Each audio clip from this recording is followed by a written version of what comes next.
조지프 던포드 미국 합참의장은 북한이 곧 핵 탑재가 가능한 대륙간 탄도미사일 ICBM을 보유하게 될 것이라고 말했습니다.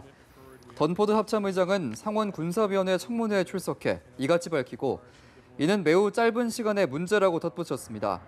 이어 미국은 북한이 미국 본토를 타격할 능력이 있다고 추정해야 하고 북한은 그러한 능력을 사용할 의지가 있다고 강조했습니다. 그는 지난 18개월 동안 북한에 대한 정보 수집량을 늘려왔다며 최근 북한이 대미 위협 발언 수위를 올렸지만 북한군의 동향에는 변화가 없다고 밝혔습니다. 리용호 북한 외무상이 지난 25일 미 전략폭격기의 북한 영공 주변 국제공역 비행을 두고 미국의 선전포고를 하며 앞으로는 북한 영공을 넘지 않아도 격추할 거라고 경고했는데요. 과거에는 미국 정찰기를 격추한 적이 있는 북한이지만 현재는 그만한 능력을 갖추지 못했다는 분석이 나왔습니다. 임혜준 기자의 보도입니다. 리용호 북한 외무상은 미 전략폭격기가 북한 영공 주변 국제공역을 비행한 것을 두고 북한에 대한 선전포고라며 앞으로는 격추시키겠다고 경고했습니다. 미국 전략폭격기들이 설사 우리 영공 개선을 해넘어서지 않는다고 해도 이미 시각에 쏘아떨굴 권리를 포함해서 모든 자위적 대응 권리를 보유하게 될 것입니다. 뉴욕타임스는 이 같은 발언이 평양과 워싱턴이 의도하지 않은 무력 충돌을 야기할 수 있다는 공포를 더욱 키웠다며 전문가의 말을 인용해 트럼프 대통령이 리 외무상의 언급을 단순히 말로 하는 공격 이상으로 인식해야 한다고 꼬집었습니다. 북한이 과거 실제로 미군기를 격추한 전례가 있다는 점에서 이번 위협을 그냥 흘려들을 수는 없다는 지적도 있습니다. 리처드 닉슨 전 행정부 시절인 1969년 북한 청진 동남쪽 공해상에서 미 정찰기가 북한의 미사일에 격추당해 당시 승무원 31명이 전원 사망한 바 있습니다. 그러나 미 외교 전문지 포린 폴리시는 소련 시대에 머무르는 북한의 공군 전력은 미국과 동맹국의 별다른 위협이 안 된다고 평가했습니다. 그러면서 전문가들을 인용해 북한의 KN-56 지대공 미사일이 가장 최신판 무기지만 지금의 미국 전투기에는 위협을 주지 못한다고 전했습니다. 뉴욕타임스도 오늘날 북한이 위협을 실행할 능력은 제한적이라며 공군 전력의 노후화와 훈련 부족, 연료 부족 등을 그 이유로 들었습니다. 연합뉴스TV 임혜준입니다. 도널드 트럼프 미국 정부가 북한은행 10곳에 대해 무더기 제재를 가했습니다. 미 재무부는 농업개발은행, 제일신용은행, 하나은행 등 10개 북한은행과 이들 은행의 중국, 러시아, 홍콩, 리비아 현지 지점에 근무하는 북한인 26명을 제재한다고 밝혔습니다. 이번 제재는 외국 금융기관의 대북 거래 차단을 위한 사전 단계라는 점에서 의의가 있습니다. 미국 정부는 앞으로 이들 북한은행과 거래하는 외국 금융기관에 대해 미국 금융망에 접근하지 못하게 하는 사실상의 세컨더리 보이콧을 시행할 방침입니다. 도널드 트럼프 미국 대통령의 북한 완전 파괴를 담은 유엔 총회 연설은 북한에 대해 대량 학살을 저지르겠다고 공공연하고 명백하게 위협한 것이라는 미 전문가들의 주장이 제기됐습니다.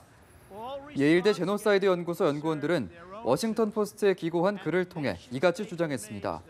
이들은 북한을 완전 파괴하겠다는 위협을 행동으로 옮긴다면 2,500만 명이 넘는 북한인들이 필연적으로 대량 죽음에 이르게 된다며 이는 1948년 발효된 유엔 제노사이드 협약의 직접적 위반이라고 지적했습니다. 청와대는 오늘 오후 7시 여야 4당 대표들을 청와대로 초청해 문재인 대통령과 회동하기로 했다고 밝혔습니다. 전병헌 정무수석은 브리핑에서 이같이 밝히고 엄중한 안보 상황에 대한 초당적 대처 등을 중점 논의하기로 했다고 말했습니다. 이어 안보에는 여야가 따로 없다. 북한 도발로 국민이 불안해하는 상황에서 튼튼한 안보를 위해 여야가 머리를 맞대야 한다며 불참 의사를 밝힌 자유한국당 홍준표 대표의 참석을 촉구했습니다. 문재인 대통령이 어제 반부패 정책 협의회 첫 회의를 주재했습니다. 반부패 컨트롤타워 역할을 하는 이 기구는 문 대통령의 지시로 신설됐는데요. 문 대통령은 촛불혁명의 정신은 부정부패 척결이라고 강조했습니다. 고일환 기자입니다.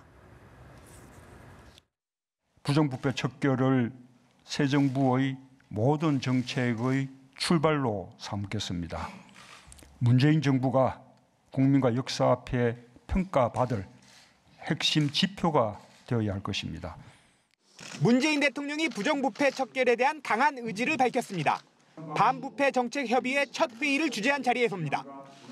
이 회의엔 법무부, 국세청, 경찰청 등 반부패 업무를 담당하는 모든 부처장이 참석했고 감사원장과 국가정보원장도 배석했습니다.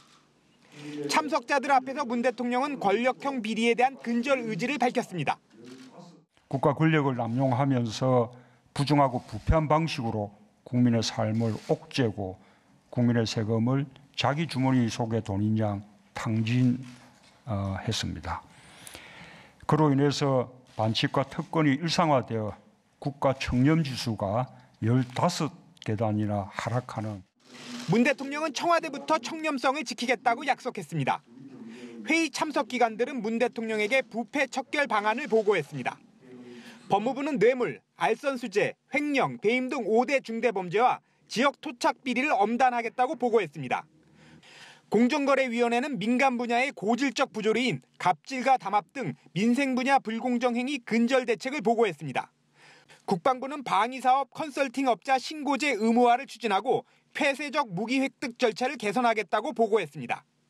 국민권익위원회는 2022년까지 국가 청렴도 점수지수 22건대를 달성하겠다고 보고했습니다. 문 대통령은 각 기관이 정보를 공유해 입체적이고 종합적인 반부패 추진 전략을 강구해달라고 지시했습니다. 연합뉴스TV 고유란입니다. 각종 국정원 정치 공작 의혹에 몸통 격인 원세훈 전 원장이 결국 검찰에 불려 나왔습니다. 사이버 외곽팀 운영 의혹을 시작으로 박원순 제안문건, 방송 장악 시도 등에 대한 수사가 본격화하고 있습니다. 이소영 기자입니다. 국정원의 전방위 정치 개입 의혹을 수사하는 검찰이 수많은 의혹의 정점에 있는 원세훈 전 원장을 소환했습니다. 국정원 댓글부대 사건으로 징역 4년을 선고받고 한 달이 채 지나기도 전에 다시 피의자 신분으로 불려 나온 겁니다. 검찰은 우선 사이버 외곽팀에 70억 원 규모의 국정원 예산을 지급했다는 혐의를 집중적으로 들여다본다는 방침입니다. 국정원 적폐청산 TF가 원 전 원장을 횡령 등으로 수사 의뢰한 상황에서 개입 사실이 드러나면 추가 기소도 가능할 전망입니다. 박원순 서울시장이 원 전 원장을 명예훼손 등으로 고발한 사건도 속도를 내고 있습니다. 검찰은 반값 등록금 반박 문건을 작성한 추명호 전 국장의 자택을 압수수색한 데 이어 직접 불러 조사한다는 계획입니다. 정부 비판을 차단한다는 계획의 일환인 방송 장악 시도에 대한 수사 역시 급물살을 타고 있습니다. 원세훈 전 국정원장을 포함해서 이명박 전 대통령 그리고 업무 지시를 내리고 했던 모든 책임자들이 처벌을 받아야 된다고 저는 생각합니다. 최승호 PD는 관련 문건에서 VIP 보고 흔적을 확인했다며 정부의 조직적 언론 장악 행위를 고소할 예정이라고 밝혔습니다. 검찰은 원 전 원장을 몇 차례 더 소환해 조사할 방침입니다. 결과에 따라 이명박 전 대통령을 비롯한 청와대 전직 고위 관계자들로도 수사가 확대될 수 있을 거란 전망이 나옵니다. 연합뉴스TV 이소영입니다.